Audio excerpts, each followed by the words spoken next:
ወደ ገዳማትና ወደ ተቀደሱ ስፍራዎች ወይም መካናት ከመሄዳችን በፊት ይህንን ማድረጋችንን ሁላችንም እናስተውል። አስተውል ውድ ቤተሰቦች፣ ብዙዎቻችን በተለያየ ምክንያትና በተለያዩ ፈተናዎች ውስጥ ሆነን በተለያየ ችግር ውስጥ ሆነን ገዳማት ሄደን በገዳማቱ ደግሞ በእግዚአብሔር ኃይል ጉዳዮቻችን፣ ችግሮቻችን እንዲፈቱልን እንፈልጋለን። ነገር ግን ብዙዎቻችን ከቤት ከመውጣታችን በፊት ብዙ ነገር ሳናደርግና እኔ አሁን የሚነግራችሁን ነገር ሳናከናውን እንሄድና እዛ ከሄድን በኋላ ብዙ አይነት ፈተናዎች ይገጥሙናል። ያሰብነው ያቀድነው ነገር ደግሞ አይሳካም። ብዙ ጋር ልነግራችሁ የሚፈልገው ነገር ውድ ቤተሰቦቼ፣ እኛ ለመባረክ እኛ ከእግዚአብሔር ጋር ለመያያዝ ስንል የማይፈልገው ባለጋራችን ዲያብሎስ ደግሞ እኛ መልካም ነገር ስናስብ አርፎ አይቀመጥም። ለማሰናከል የማይፈነቅለው ድንጋይ የለም። እኛን ወደኋላ ለመመለስ የማያደርገው ነገር የለም። ስለዚህ ይህንን የዲያብሎስ ተንኮል የዲያብሎስን ሴራ ለማክሸፍ ይህንን ነገር በመጀመሪያ ደረጃ ገዳም እሄዳለሁ ብላችሁ መናገር የለባችሁ። ገዳም እሄዳለሁ እንደዚህ የሆነ ቦታ እሄዳለሁ ብላችሁ ለሌሎች ሰዎች መናገር የለባችሁ። ይህንን በጣም ልትጠነቀቁ ይገባል። ሲቀጥል ደግሞ ከቤት ከመውጣታችሁ በፊት በደንብ ጸልያችሁ ተንበርክካችሁ ዲያብሎስ ሐሳባችሁን እቅዳችሁን እንዳያበላሽባችሁ በጌታዬ በኢየሱስ ክርስቶስ ስም ጠላት ዲያብሎስ ዓላማህ እቅድ ሁሉ በእኔ ላይ ያሰብከው ያቀድከው ሁሉ የፈረሰ ይሁን። በቅዱስ ሚካኤል ስም ታሰር፣ በቅዱስ ገብርኤል ስም ታሰር። እኔ ሄጄ ተባርኬ ተቀድሼ እንዲመጣ ያቀድኩትን ያሰብኩትን ነገር አሳክቼ እንዲመጣ እንጂ አንተ እንድታሰናክለኝ እንድታሳስተኝ አልፈልግምና በጌታዬ በኢየሱስ ክርስቶስ ስም ታሰር፣ ስራህ፣ ዓላማህ፣ እቅድ ሁሉ የፈረሰ ይሁን ብለን ጸልየን ልክ እንደ አባቶቻችን ከቤታችን ከመውጣታችን በፊት መናፍስቱን ከእኛ ጋር አብሮን እንዲሄዱ ልናደርግ ይገባል። በጣም ብዙ ሰዎች ከቤት ወጥተው ገዳም ደርሶ እስከሚመጡ ድረስ ብዙ ነገር አይገነዘቡም። መናፍስት በመንገድ ላይ ለሽንታችን ስንቀመጥ እንኳን ወርደው ሽንት በምንሸናበት ቦታ ላይ ሊቀመጡ ይችላሉ። ምክንያቱም ኮተታ የሚፈልጉ የረከሱ ነገሮች ስለሆኑ የማይሆን ቦታ ላይ ይቀመጡና እኛ ጸበል ገብተን ስንመለስ ጠብቆን በዛው መንገድ ላይ እኛን ያገኙናል። ይህንን ገድላት ላይ ድርሳናት ላይ በደንብ ማግኘት እንችላለን፣ እንደዛ አይነት ታሪኮችን ማለት ነው። ነገር ግን እየነገርኳችሁ ያለሁት እንድትጠነቀቁ ስለምፈልግ ነው። ብዙ ሰዎች ከቤታቸው ሲወጡ ጓዛቸውን ጠቅልለው የሆነ ለመዝናናቱን ለምንሄድ ነው ይመስሉ አንዳንድ ሰዎች ገዳማት ስንሄድ ማለት ነው። እና በቃ አንዳንዴ እዚህ ከተማ የምናደርገውን ነገር ልናቆም ይገባል። ገዳማት ስንሄድ ምን አለበት? ገዳማት ስንሄድ እንኳን ብዙ ነገሮቻችንን እንኳን ብናስተካክል ምን አለበት? በጣም ብዙ ነገሮቻችን እየተደበላለቁ ናቸው። ለምን? ያልተረዳነው ነገር አለ።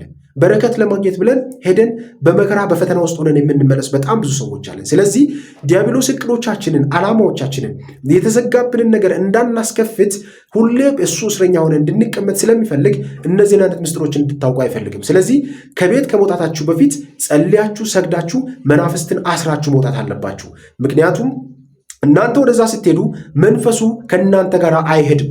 አስተውሉ ውድ ቤተሰቦች፣ አንዳንድ ሰዎች ጸበል ከገባችሁ በኋላ መናፍስት አይጮሁም። የማይጮሁት የሆነ ቦታ ላይ ቀርተው ነው መናፍስቱ። ይህንን ገድላትና ድርሳናት በደንብ ማየት ትችላላችሁ። ስለዚህ ይህንን ነገር ልናስተውል ይገባል። ስለዚህ ከቤት ከመውጣታችን በፊት መናፍስትን፣ ሰይጣንን አስረን ገዝተን በቅዱሳኑ ስም አስረን ከቤት ልንወጣ እንችላለን። ቤትን እንዳትቀመጥ ከኔ ጋር አብረኸኝ እስከ ገዳሙ ድረስ አብረኸኝ ሂድ ብለን አዘነው ልንወጣ ይገባል። ይህ የምታደርጉት እናንተ በየዋህነት በፍቅር የምታደርጉት ነው። በእግዚአብሔር ስም ግን በቅዱሳኑ ስም ግን ይታሰራል መንፈሱ። ስለዚህ ከእናንተ ጋር እስከ ጸበሉ ቦታ ይሄዳል። መያዝ ያለበት መጋለጥ ያለበት በቅዱሳኑ ስም ይጋለጣል፣ ይያዛል፣ ይሸኛል ማለት ነው። ይህንን ስርዓት ልናደርግ ይገባል። ይህንበትን መንገድ በእግዚአብሔር ስም ተከፍቶልን ተባርከን በረከት ይዘን እንመጣለን። ለሱባኤያችን መልስ ይዘን ወደ ቤታችን እንመጣለን። ነገር ግን ብዙዎቻችን ገዳማት ስንሄድ በዘልማድ አካሄድና በዘልማድ መንገድ ስለምንሄድ የምንፈልገውን ነገር ሳናገኝ እንቀራለን።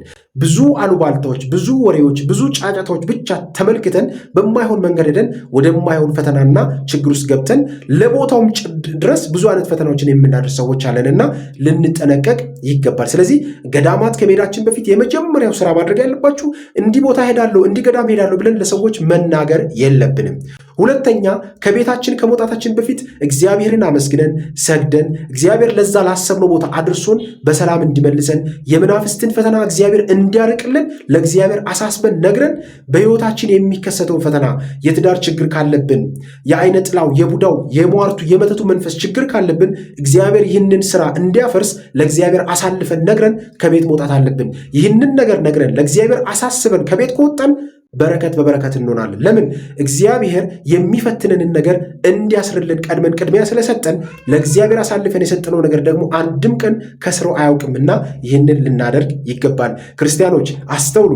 ስለ መናፍስት በማወራ ጊዜ ብዙ ሰዎች ስለ የትኛው መንፈስ ነው የምታወራው፣ ስለ የትኛው ሰይጣን ነው የምታወራው የሚሉ በጣም ብዙ ሰዎች ሊኖሩ ይችላሉ። ግን ውድ ቤተሰቦቼ እድላችን፣ ሰላማችን፣ በረከታችን ከእግዚአብሔር የተሰጠን ጸጋ በብዙ መንገድ በዲያብሎስ ተወስዷል። በዛር መንፈሱ ተወስዷል። በቡዳው ተነጥቋል። በአይነ ጥላው ትዳራችን ፈርሷል። ቤታችን ሙሉ ህይወታችን በአይነ ጥላና በቡዳ ኑሯችን ተበልቷል። ስለዚህ ይህንን ለማስወገድ ገዳማት እንሄዳለን። ብዙዎቻችን ብዙ ችግር ገጥሞን የትዳር ችግር፣ ልጅ የማጣት ችግር ገጥሞን ወደዛ እንሄዳለን። የተዘጋው በእግዚአብሔር ኃይል እንዲከፈት ማን ነው የዘጋው? ሰው አይደለም የዘጋብን። የዘጋው ዲያብሎስ ነው። የላከብን ደግሞ ሰው ሊሆን ይችላል። ነገር ግን የዘጋብን ዲያብሎስ ነው።